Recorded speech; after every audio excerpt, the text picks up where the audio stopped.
இதுக்கப்புறம் முடிவு பண்ணிட்டேன். எங்கள் இயக்க சங்க தலைவர் உதயகுமார் சார் மாதிரி வந்தோட பேசுவாங்க வேண்டிதான். கடைசி வந்துட்டு அப்புறம் நீங்கள் டைம்னு சொல்லி உங்களுக்கு சண்டை வந்து இது தவிர்க்கணும்னா நான் வந்த உடனே கிளம்புறேன். நீங்கள் நல்லது சார் சொல்லும் போல தயாரிப்பாளரும் சரி டேரக்டர் யார் தப்பா நினைக்கிறீங்க, எல்லாருமே பேசும்போது 2 நிமிஷம் 3 நிமிஷம் இது மாதிரி பேசுனீங்கன்னா தான் நல்லா இருக்கும். அப்போதான் கண்டென்ட் நல்லா இருக்கும், அந்த மீடியாவை பார்ப்பாங்க போவாங்க. இல்லை மணியாவே பேசி யாரும் பார்க்கறது இல்லை. நான் ஓப்பனா சொல்லுவேன், என் சங்கத்தில் விளையாட சரியாக பார்க்கறது இல்லை. அதனால இவர் பங்குது. அதனால உண்மையை சொல்லுங்க, வேற ஒன்றும் இல்லை. அதனால தான்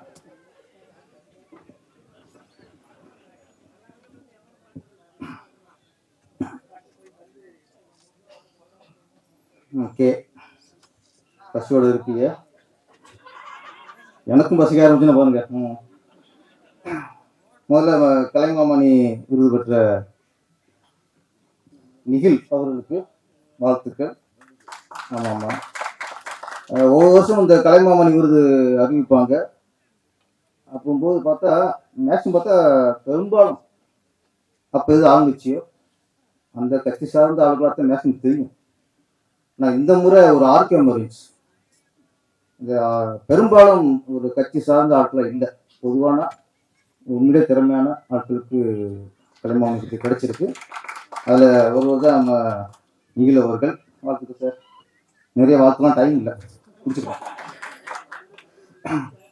வீர தமிழச்சிக்கு அப்புறம் வருவோம். வீர தமிழ் யாருன்னா யாரு உண்மையில் ஒத்துக்கிறாங்களோ, முக்கியமாக குடும்பத்தில் நடக்கிற விஷயத்த உண்மை ஒத்துக்கிறாங்களோ அவங்க வீர தமிழ்.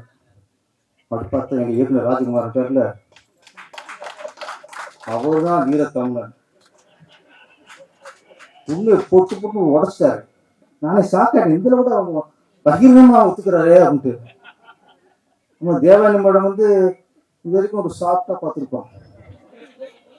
ஆக்ஷன் ஹீரோனுக்கு இப்போ தெரியுது எனக்கு. பூவா நினைச்சோம், புயல் இப்போ தெரியுது. அவரை சொன்னாரு, நீங்க புஷ்பம் நினைக்கிறிய அந்த பையன் உஷ்ணம் போல இருக்கு வீட்டில்.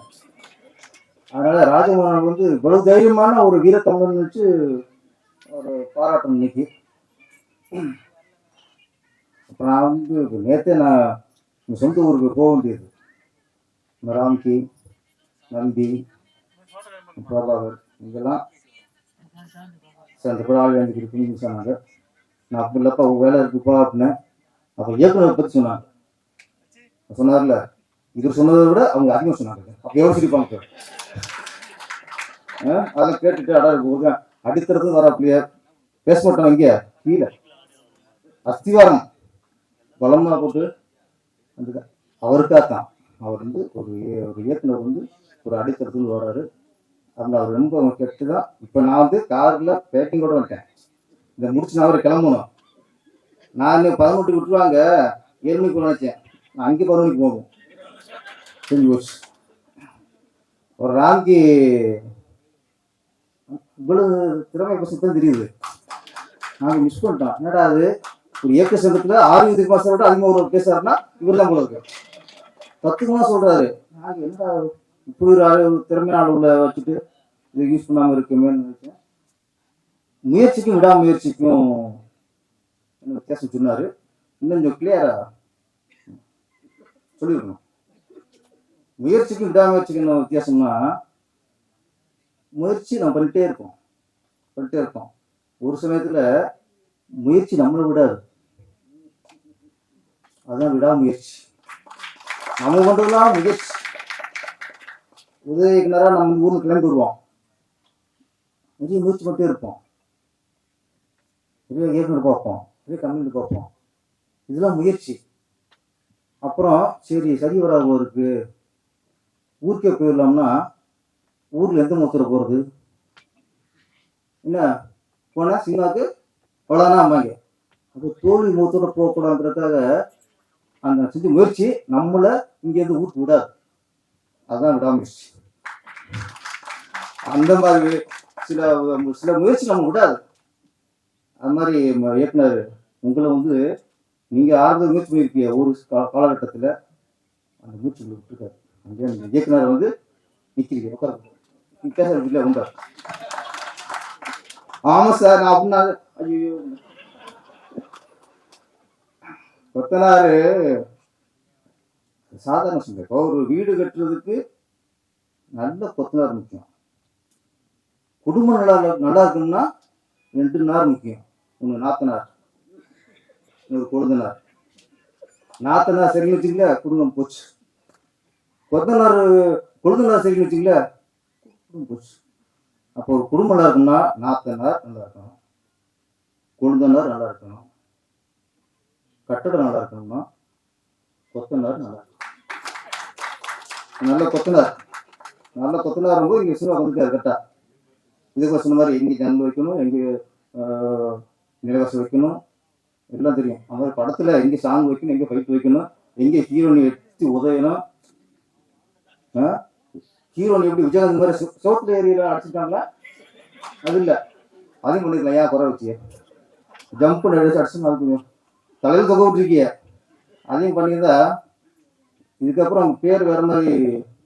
புரட்சி கலைஞி சுஸ்மிதா. நம்ம இவர் இளையா சார் பேசும்போது, நான் சின்ன வயசுல இருந்து அவர் சொல்றாரு, நான் என்ன சொல்றாரு அவர் சார், நான் சின்ன வயசுல இருந்து சஞ்சீவை பார்த்து இருந்திருக்கேன். நான் சஞ்சீவை பார்த்தேன் பகிர்ந்துச்சு. இப்படி சின்ன வயசுல இந்த ஊர் நம்ம என்ன நினைக்கும், இப்போ சஞ்சீவ் சின்ன வயசு தான். நீங்க சின்ன வயசுல அவரு என்னமோ விஜயகுமார் அவரு எப்படி தளபதி விஜய் அவர்கள் என்று இளமோடு இருக்காரோ அது மாதிரி இவரும் நான் என்னைக்கு பார்த்தனோ இவருக்கு குறைஞ்சிட்டே வருது. நான் சாக்காட்டேன், அவர் பையன் நினைச்சுக்கிருக்கேன். நம்ம முடியல இல்ல, டயத்து பையன் அறிவு கொடுத்தாரு, நான் அவர் தம்பி நினைச்சுக்கிருக்கேன். அப்புறம் பையன்ங்கிறாரு, அஸ்தர் அங்கே சாங்க போட்டுக்காரு. எல்லாம் பண்ண உடனே முதல்ல இதை ரிலீஸ் பண்ணிடுவோம், இது லேட் பண்ணக்கூடாது. ஏன்னா இளமை வேஸ்ட் பண்ணுறோம். நம்ம உதவி இயக்குநர்கள் இயக்குனர்னா இளமை வேஸ்ட் பண்ணிடும். இழக்கக்கூடாது, இழப்பு இளமை தான். அது இங்கே சினிமாவில் நிறைய வேஸ்ட் பண்ணிக்கிறோம். வீர தமிழச்சி இன்னொன்று வீரத்தம்மான்னு சொல்லிட்டோம் பார்த்துக்குமாருன்னு. வீர தமிழச்சி யாருன்னா அவங்க அடிக்கிறது உதைக்கிறத விட ஒரு புருஷன் கஷ்டப்படும் போது பக்கவளமா இருந்து அவங்க எந்த குறையும் பார்த்துக்கிறாங்கல்ல, அவங்களுக்கு வீர தமிழச்சி. அப்படி பார்த்தா நம்ம இயக்குனர் இந்த மாதிரி அவங்க கரெக்டாக ஃபர்ஸ்ட் நம்ம சொல்றத சொன்னாங்க, பேச விட்டு பேசியா, இங்க மனைவிய பேச விட்டு பேசியா, என் பேர் நான் படிக்க வச்சேன் பேச விட்டு பேசியா. இங்க மேடையிலேயே கரெக்டா பேசி ஆகுமா அவங்கதான். மேட நாகரிகம், சபை நாகரிகம் என்ன, மேடை எப்படி பேசணும், திருவள்ளுவர் மாதிரி 2 வரையில பேச விட்டு பேசிய. இவர் வீட்டுல அவன் சொல்ல கேப்பாரு போல இருக்கு, இங்கேயாவது கேட்காம இருப்பான் இல்ல. அப்படி இங்க அங்க எத்தனை இருக்கும்ல தைரியம் வச்சு இருக்கு. வீட்டுல யாரும் இருக்க மாட்டாங்கல்ல, ராஜகுமார் மறுபடியும் இருக்கலாம், சொல்ல முடியாது. அதனால இங்க நீ காது வாங்கல சார். இன்னைக்கு கச்சேரி வீட்டுல இருக்கு. எங்க வீட்டுல ஒரு விஜயகாந்த் எப்படி லேடி விஜயகாந்தோ, எங்க வீட்டுல உங்க ஒய்ஃப் தான் நீங்க லேடி விஜயகாந்த் அடிக்கிற அடியை பாருங்க. நாளைக்கு நீங்க அங்க போன சமாளிட்டேன் தலைவா, நீ காப்பாத்து தலைவா என்ன. நாளைக்கு நீங்க மன்றாடி அவர் ஆசிரியர் நான் தேவை உங்களுக்கு.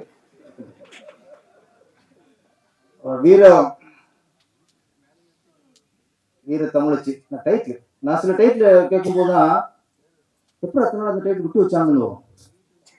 இந்த டைட்டில் மாதிரி இதுக்கு வல்லையான்ட்டு அது மாதிரி வீர தமிழச்சின்னா எப்படி விட்டு வச்சாங்க. நம்ம வந்து வீர தமிழச்சி அப்படிங்கும்போது நிறைய பாடப்புத்து நிறைய ஏமாத்திட்டாங்க. நம்ம தமிழ்நாட்டில் தான் நிறைய வீர தமிழச்சி, வீரமங்கை வேலுநாச்சியா தமிழச்சி, வீர தமிழச்சி. நம்ம ஆரம்ப காலத்தில் பாடத்தை படிக்கும்போதுலாம் வீரமங்கைனாலே ஞாபகம் நினைக்கிறாங்க, அவங்களும் வீரமங்கை தான். ஆனா நம்ம வேலுநாச்சியை சொன்னதை விட அங்கே அது அதிகம் படிச்சிட்டோம். ஆனா இங்க நிறைய வீர தமிழச்சி. இந்த காலகட்டத்துக்கு சரியான படம் வீர தமிழச்சி. நான் நம்மள ஆக்ஷன் எடுத்தாலும் தான். ஆனால் என் படத்துக்கு எங்கேயுமே அந்த கை விழுகாது, தலை தனியாக விழுகாது, ரத்தம் தெரிக்காது. மேக்ஸிமம் இல்லாமல் எடுப்பேன். நம்ம ஆக்ஷன் டைரக்டரே இப்போ சொல்கிறதுல ரத்தம் தெரிக்க வந்தால் இந்த வன்முறை அதிகமாக இருக்கும், ஒரு மாதிரி இருக்கும். ஆனால் இந்த படத்தில் அந்த லேடி விஜயகாந்த் அவர்கள் கத்தி வச்சு கஷ்டப்பட குத்துற மாதிரி சக்கு சக்கு சக்கு அவங்க நலி விடுவாங்க. டக்கு டக்கு டக்கு தண்ணி வெட்டு அவங்களுக்கே தெரிக்குது. ஆனால் என்ன வன்முறையா தெரியல. இந்த நாள் குத்து குத்தோடான்னு தோணுது. ஏன்னா அந்த அளவுக்கு நாடு இன்னைக்கு நாசமா போச்சு. பாலியல் வன்கொடுமை, சிறுமியில கற்பழிக்கிறது, மாணவிகளை கற்பழிக்கிறது, கல்லூரி மாணவிகளை கற்பழிக்கிறது, எத்தனை நியூஸ். வீரத்தமிழ்ச்சிங்கிறது அடிக்கிறதோ உதைக்கிறதோ ஒருத்தனை அறையதோ ஒருத்தனை சிற்பம் அடிக்கிறதோ இது இல்லை. வீரத்தமிழ்ச்சி யாருன்னா அண்ணா பல்கலைக்கழகத்துல ஒரு மாணவியை ஒரு ஒரு மிருகம் சிதைச்சிருச்சு. அதை வெளியே சொன்னா நமக்கு அசிங்கமா போயிருமே, இது வெளியே சொன்னா நம்ம வாழ்க்கை கெட்டு போகுமேன்னு நினைக்காம சமூகத்துல துணிச்சு சொன்னா பாருங்க, அவதான வீரத்தமிழ்ச்சி. பொள்ளாச்சியில கதற கற்பிச்சாங்க. ஒரு பொண்ணு காதல்னு சொன்னாலும் நம்பி போனாங்க. அந்த பொருளாம் சேர்ந்து கதறி கற்பிடிச்சு சின்னமாயிட்டாங்க. அந்த அந்த வாய்ஸ் அண்ணா விட்டு விட்டு அவளை செதஞ்சு போயும் அந்த பொண்ணு வெளியே வந்து அவங்க யாருன்னு தோலை உரிச்சுல அவதான் சிகரெட். இங்க சிலம்பு சண்டை, துப்பாக்கி சுடுவது, கராத்து, பொண்ணு கராத்து தெரியும். இதெல்லாம் வீரம் இல்லை. வீரம் இது உடல் இல்லை, இங்க இருந்த மனசு இருக்கணும் வீரம். இந்த படத்துல அதைத்தான் பார்த்தேன். வீர தம்சன் யாரு? ஒருத்தன் என்னை தொட்டானா வெட்டு வெட்டு. ஐயோ வெளியே சொன்னா நம்ம வாழ்க்கை விரும்புவோம், நாளைக்கு கல்யாணம் ஆகாதோ, இவனு கட்டிக்க மாட்டானோ, கட்டினா கட்டிக்கார போறான், தொட்டில வெட்டியா அவன் வீர தமிழ்ச்சி. நமக்கு தெரிஞ்சு பல பாலியல் வன்கொடுமைகள் அது வெளியில தெரியுது 10னா வெளியில தெரியாது 1000. பயந்து போய் வெளியே சொன்னா எனக்கு தெரியும், சொல்ல எப்படி தெரியும், அப்படி சொன்ன மட்டும் எப்படி தெரியுது. அப்ப சொல்லாது எத்தனை இருக்கும். வெளியே சொல்லி அந்த நாய்களுக்கெல்லாம் தண்டனை வாங்கி கொடுத்த அத்தனை பேரும் வீர தமிழ்ச்சி. ஒரு பொண்ணு வெகுண்டு எழுணும், அநியாயத்துக்கு எதிராக வெகுண்டு எழுணும், அதற்கு எதிராக வெகுண்டு எழுணும். அதை சொல்றதுதான் இந்த வீர தமிழ்ச்சி. சுரேஷ் பாரதி, அந்த பாரதி எப்படி உங்கள்கிட்ட தகுதியோட ஓட்டிருக்காரு பேர். பாரதினாலே புரட்சி தான், பாரதினாலே புதிய பெண்ணுக்குன்னு வார்த்தையை ஃபேமஸ் ஆக்குனவரே பாரதி தான். சொன்னார்ல தலைவர், சொன்னார்ல பாரதி ராஜா அவர்கள் புதிய பெண்ணு கொண்டாடுறாங்க. அங்கே பாரதி ராஜா, அங்கே பாரதி இருந்தார், அதனால ஒரு புதிய பொண்ணு படத்திற்கு. இங்க சுரேஷ் பாரதி, உங்க பேர்ல பாரதி இருக்கு, அதனால இப்படி ஒரு புதுமையான கதையை இங்க எடுக்க முடிஞ்சது. இயக்குனர் சுரேஷ் பாரதி எங்கேயும் வேலை கத்துக்கினாரு, ஷூட்டிங் கூட பார்க்கறாரு. நல்ல வேலை இப்போ எல்லாம் ஷூட்டிங் பார்த்துக்காதீங்க. நீங்க ஷூட்டிங் எப்போ பார்க்கணுமா, அப்போ பாக்கிய பார்க்கணும். பாரதி படம், பாலுமந்திர படம், பார்த்திகன் சார் படம், மகேந்திர சார் படம், இப்படி படங்களை பார்த்து ஷூட்டிங் பார்க்கறத அப்போ பார்க்கணும், இப்போ பார்த்துடாதீங்க. கஞ்சா கடத்துறது எப்படி, கற்பழிக்கிறது எப்படி, கற்பழிக்கிற நாயை படுத்துவோம். நீங்க தப்புன்னு சொல்றீங்களா? கற்பழி 4 பொண்ணு ஏமாச்சு. சத்தம் ஓடுறது எப்படி, செம்மம் கடத்துறது எப்படி, ஷூட்டிங் பார்த்தா அதை படம் ஷூட்டிங் வாங்க. நல்ல படம் எடுக்கிறதா ஷூட்டிங் பார்க்க. உங்களுக்கு என்ன தோணுதோ நீங்க விஜயகாந்த் பாருங்க, பழைய ரஜினி சார் படத்தை பாருங்க, பழைய கமல்சார் படத்தை பாருங்க. இது மாதிரி நிறைய எல்லாம் பழையதான் பார்க்கணும், புதுசா பார்க்கறது எதுவுமே. அதாவது நீங்க நல்ல படைப்புக்கு நீங்க தொழில் கத்துக்கணும் அவசியம் இல்லை. நல்ல படைப்பை கொடுக்கணும் எண்ணம் இருந்தால் போதும். அந்த எண்ணம் உங்கள்கிட்ட இருக்கு. என்னன்னா நீங்கள் உங்களுக்கு பேசும்போது நம்பிக்கை வெளிப்படுது. ஒரு நீங்க பேச பேச எனக்கு டிஆர் பேசுற மாதிரி போச்சு பேசல. ஏன்னா உங்க உடம்புல இப்போ நீங்க சொல்றீங்க விஜயகாந்த் இருக்காருன்னு, எங்களுக்கு டிஆர் தான் இருந்துச்சு. நான் ஜெய் பண்ணல அப்படியா? அதனால உங்களுக்குள்ள விஜயகாந்த் இருக்காரு, டிஆர் இருக்காரு, என்ன நல்ல ஒரு படைப்பு கொடுக்குங்கிற ஆர்வமும் இருக்கு. அதனால கொத்தனார் வந்து அஸ்திவாரத்தை ஸ்ட்ராங்கா போட்டிருக்காரு. என்ன அதனால இந்த அஸ்திவாரம் பல பில்டிங்க தாங்கும். நீங்க எத்தனை அடுக்குமாடி தாங்கும். இது வந்து முதல் அடுக்கு வீரத்தமிழ்ச்சி. இன்னும் பல அடுக்கு உங்க கட்டடத்துல மேலே எழுதணும். இந்த படத்தின் மூலமா நீங்க சிறந்த இயக்குனராகவும் இதுல பணியாற்றிய டெக்னீஷியன் நல்ல பெரிய இயக்குனர் வளரணும். நடிகர்கள் சஞ்சீவ் சார், ஆமா இங்க வீரம்ங்கிறது இன்னொன்று சொல்றேன். ஒரு ஹீரோன் ஊரன் படத்துல இது முக்கியத்துவம் ஹீரோனுக்கு தெரிஞ்சும் ஹீரோ நடிச்சாங்கன்னா அது ஒரு வீரம் சார். ஏன்னா அதுக்கு ஒரு மனசு வேணும். நீ ஹீரோன் சரி இந்த நம்மளுக்கு வேலை இருக்கு அப்படின்னா அதான் நம்ம வேலை. நமக்கு நல்ல விஷயம் சொல்லும்போது நம்ம அது சப்போர்ட் பண்ணணும். இந்த படத்தை பொறுத்த வரைக்கும் நான் சஞ்சீவ் சார் வந்து ஒரு ஹீரோவா போல நல்ல ஒரு ஆதரவாளர், ஒரு நல்ல சப்போர்ட்டர் நான் உங்களுக்கு பார்க்குறேன். உண்மையில இந்த படத்தை நீங்கள் வந்து சப்போர்ட் பண்ணுது நன்றி சார். எந்த அளவுக்கு விஜய் சப்போர்ட்டாக இருக்கீங்களோ அது மாதிரி இந்த படத்துக்கு நீங்கள் சப்போர்ட்டாக இருக்கு. இந்த நேரத்தில் விஜய் சாருக்கு, விஜய் சார் இன்னைக்கு அரசியல் தலைவராக இருக்கலாம், ஆனால் எங்கள் சினிமா குடும்பத்தை சேர்ந்துடும். அவருக்கு ஒரு சோதனை வரும்போது இந்த நேரத்தில் நாங்கள் அவர் சப்போர்ட்டாக இருக்கணும்.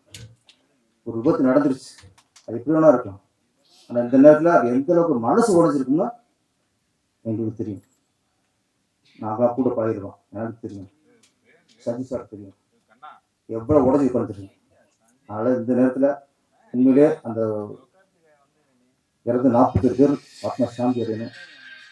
அவங்க குடும்பத்துக்கு விஜய் சார் கொஞ்சம் சப்போர்ட்டாக இருப்பார், எங்கள் சப்போர்ட்டாக இருக்குது.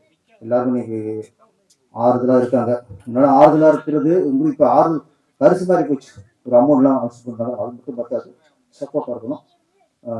இந்த நேரத்தில் விஜய் சார் எல்லாரும் கொஞ்சம் சப்போர்ட்டாக இருப்போம். இந்த படம் வெற்றியடைய, மிகப்பெரிய வெற்றியடைய என்னுடைய மனமார்ந்த வாழ்த்து. நன்றி.